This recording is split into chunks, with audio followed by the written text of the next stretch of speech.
भ्रष्ट नीती लाचखोर अधिकारी, हक्कांपासून वंचित शेतकरी, दडपलेली तरुणाई आणि गप्प बसलेले विद्यार्थी।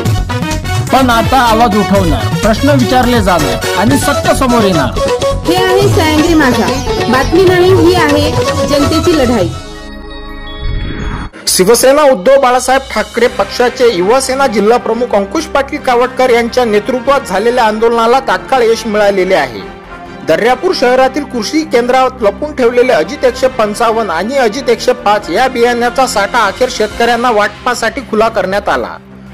तालुका कृषी अधिकारी व त्यांच्या कर्मचाऱ्यांनी कृषी केंद्रात बियाण्याचा साठा लपून ठेवला होता असा आरोप करत पाटील यांनी शेतकऱ्यांसह केंद्रावर ठिय्या दिला होता।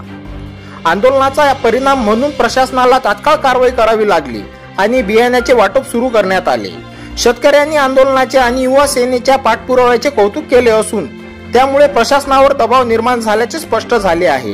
आता प्रश्न असा आहे की बियाण्याचा साठा अधिक उपलब्ध असताना तो लपवण्यामागे नेमके कोणता हेतू होता? शेतकऱ्यांनी या प्रकरणाची चौकशी करून दोषीवर कारवाई करण्याची मागणी केली आहे। सह्याद्री माझा न्यूज करिता सूरज देशमुख, दर्यापूर।